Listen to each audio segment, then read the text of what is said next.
All right, so this is COMP1050 Animation 2D Tools, Week 5, Part 3. We're talking about ActionScript game elements. So these are your basic building blocks, your foundational elements we're going to use over the next 7 or 8 weeks.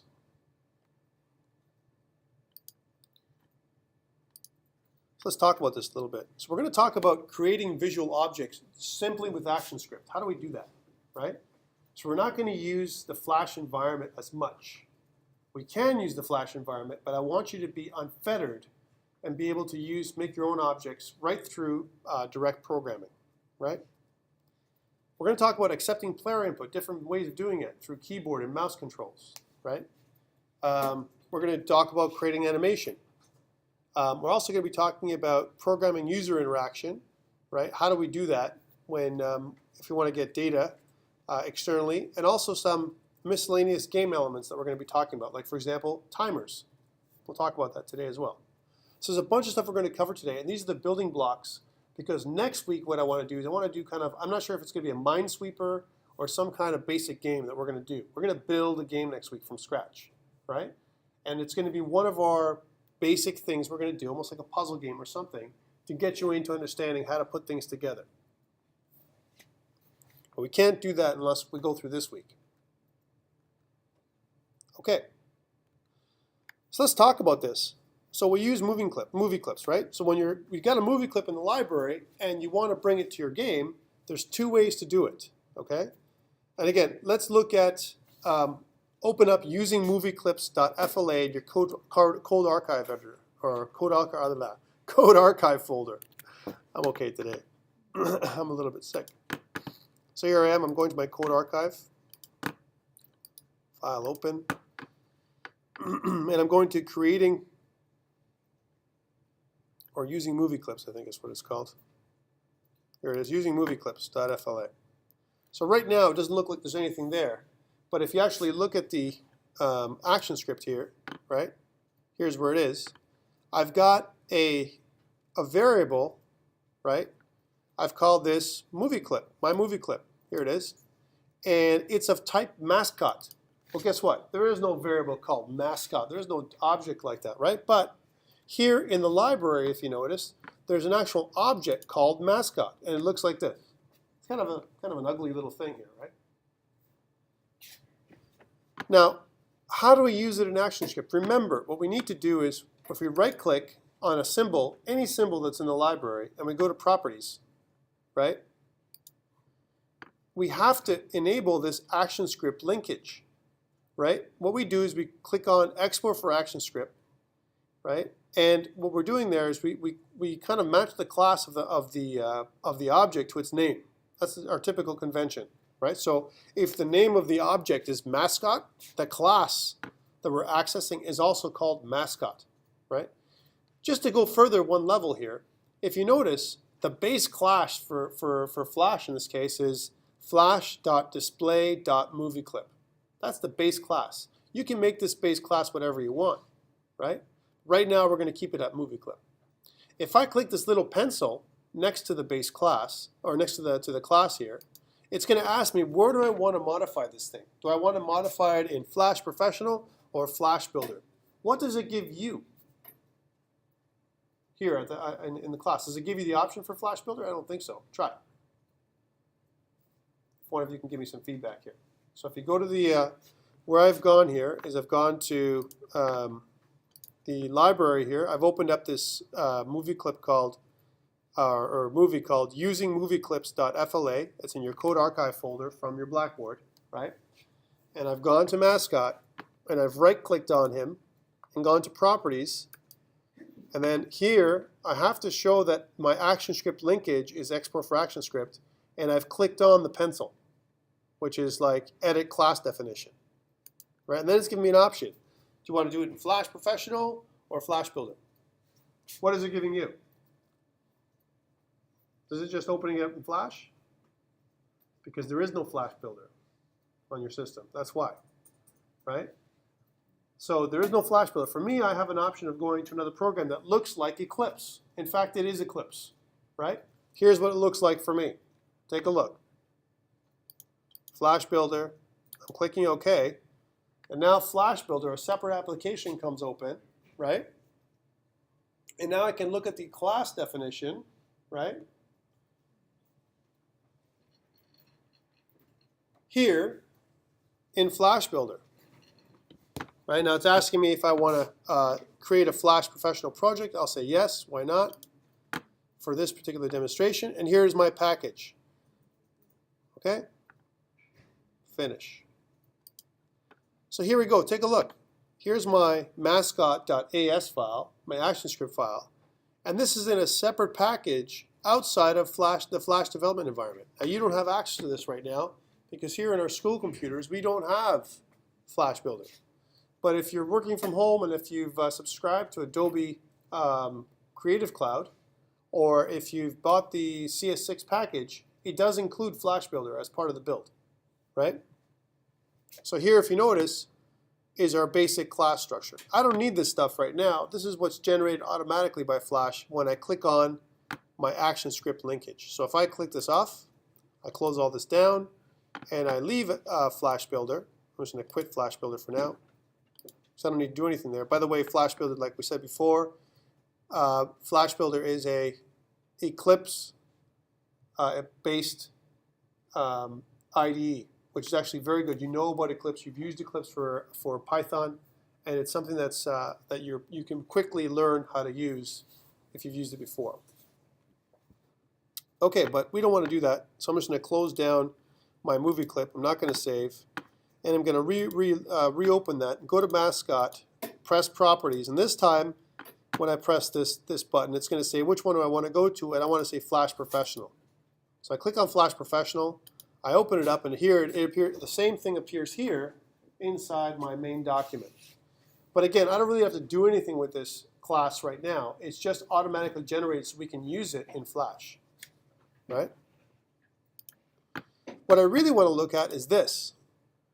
My ActionScript code that's in the timeline. And if you notice, for this little movie clip right now, there's not a lot of code, right? So here, I've got my mascot in my library, and I'm defining a new object called my movie clip, which is based off of the mascot class, which we've already defined here, right, using the linkage. And I'm saying it's equal to a new mascot object. That's what it is. So I'm just making a new movie clip called my movie clip. I'm also assigning the X and Y coordinates relative to my screen. So my screen is, I believe is 550 by 400, right? So it's going to appear 275 by 150, probably pretty close to the middle of the screen, right? I'm also going to give it a slight rotation of 10 degrees. So it's actually going to be rotated to the right 10 degrees. I can make that rotation whenever I want. And then I'm going to use the add child method to add the child, to connect my movie clip and display it on the stage. This can actually say stage.addChild. If I go stage.addChild here, it's the same as saying add child on its own. Okay? They're identical. Once I've done that, so my movie clip will put this mascot, this little character here, what's in my library, it'll drop him onto the screen, right? And then what I'll do is with a for loop, I will create a new mascot every time. So another new mascot, 10 more of them, right? And what they're going to be is they're going to be temporary objects that I'm going to throw out into the screen, because this variable, from an object, from a variable scope perspective, right, is only created and destroyed inside the for loop. So I'm creating these objects and I'm throwing them onto the stage. I'm making 10 more of these things. And I'm going to move them across the stage. So the x coordinate is actually going to be varying according to each iteration of my for loop, right? And I'm also going to change my scale x and scale y, the scale of my object, to half its size. So I'm going to have one big mascot and 10 little ones beneath it. And then I'm going to add child. I'm going to add an additional mascot underneath my main one 10 times. Let's see how this movie plays out. Command Enter, here they are. So this is what you should get. Okay? So here's the first one, right? And if you notice, he's rotated 10%. These ones are not, right? 10 degrees, I mean. These ones are not. These ones are all straight. And they're all coming from that one single movie clip that exists in the library.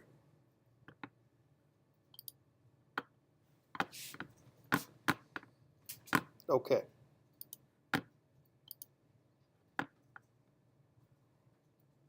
Let's move on.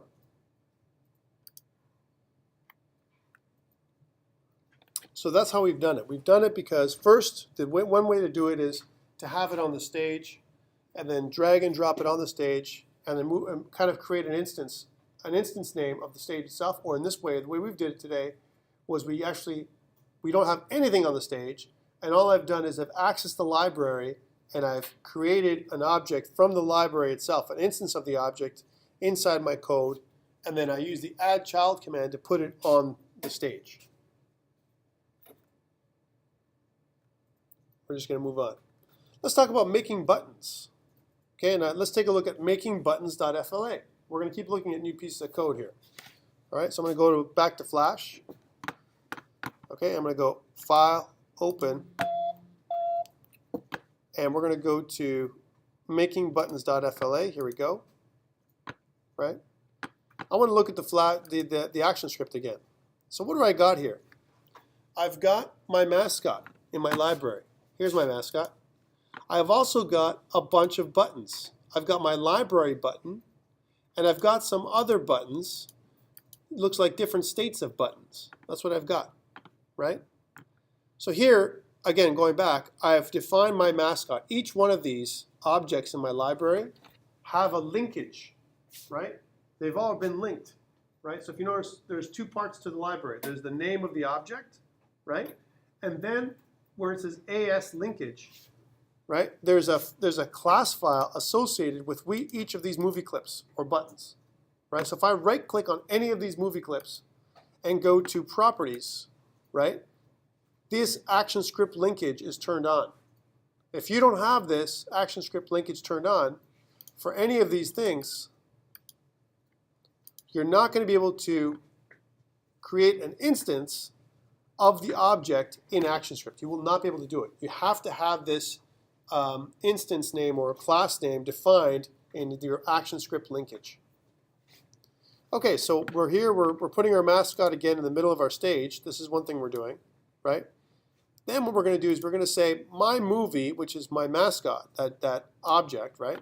We're going to add an event listener. We're going to add a mouse event click listener. So we're going to actually allow us to click the mascot, right? And we've created a related function. Here's the function itself called click mascot with a trace statement that says you click the mascot, right? So this is where our trace statement comes in, right? We're also going to create our button mode is equal to true. If we set button mode is equal to true, then that allows us to use our cursor will change the shape. Instead of it being just a pointer, it'll change into a hand when we move over the object. That's what our button mode equal to true does. So let's take a look. Let's run this movie. So here we are. We have a couple of buttons, but I also have my mascot. And when I kind of hover over him, my hand turns into, or sorry, my cursor turns into a hand, right? That's important. We also have a couple buttons. There's one here and there's one here. If I click on the mascot, automatically in my output, it says you click the mascot, right? With my trace statement. If I click on this first button, it says you click the library button. This is the one that comes right from our collections, our library of buttons that we can just drag and drop onto our stage. If I click this one, it says you click the simple button. So there's two different kind of buttons here that we've got going on. Let's take a look at them. So we've already talked about the mascot. Here's the mascot. Here's the library button. The library button is something we've actually taken from the library itself. If I double click this button, it's an actual button object. So double clicking it will take us from a timeline perspective to these four states again, like we talked about when we were learning Flash, right? We have the up state, the over state, and the down state, and a hit state. The hit state is the hit area for the button itself, right? This is a standard button. That's all this is, right? And it's one object. It's library button. So all I'm doing is I'm saying this. I'm creating a variable called my button. I've already got a class library button that I've defined in the library, right? And I'm creating an instance of this button, my button. So I'm saying my library button is equal to new library button. So I'm creating a new object, and I'm positioning it on the screen with the .x and .y values, and then I'm adding it. It's not displayed until I use the add child method to add it onto the stage. Okay? And then I'm going to add an event listener to the button. So here's my button, add event listener. I'm listening for a mouse event click, a mouse click. And I've got this click library button function right here. I'm listening for a mouse event, and I'm going to produce this trace in the output that says you click the library button. So this is pretty straightforward. In fact, this is almost identical to the mascot. The only difference is when we have different hover effects. Again, going back to our movie, when I hover over the mascot, the only thing I get is my cursor changing, right? It changes from a pointer to a hand. If I change here, not only do I get my cursor changing, but I get this hover state. I also get a down state, right, and an up state. So that's a little bit different here for my library button. Now, if I create a simple button from scratch, I can use 4 different movie clips, which is what I've done, right? I have a button up movie clip, a button over movie clip, a button hit movie clip, and a button down movie clip. And now I'm using something called simple button. It's another object type, right, that we haven't explored before. So simple button takes 4 different inputs. An up button, right, as an example, a button over, a button down, and a button hit. And if you notice, I'm making anonymous objects that I'm using when we build our simple button. All right, I'm not actually creating instances of these objects. I'm creating anonymous objects based on their respective classes. Okay? Once I've done that and I've defined the type of simple button that I'm building, then I assign it to an instance called my simple button. And then I can do the same thing that I did with the other one. I can assign an x and y value for its position. I can use the add child method to add it to the stage, right? And then I can create an event listener that listens for a mouse click event that goes to click simple button, that event, and also produces a trace statement that outputs to the output window, you click the simple button. So this is our basic button click stuff. If you don't know how to do this for your assignment, for your project number 1, you're in trouble. This is stuff you need to know how to do. Button clicks, right? And in fact, your game start and game end screen requires you to have a couple of buttons. Now you can make them as funky as you like. They should match up with your game, right? Or if you're really, really hard up and you're not someone who's like great at graphics, you can always use the library buttons. I would accept those too at this stage. All right. We're going to take a bit of a break before we continue. And we're going to stop here at making buttons. So that way we can talk about the next part, which is drawing shapes, which is really important.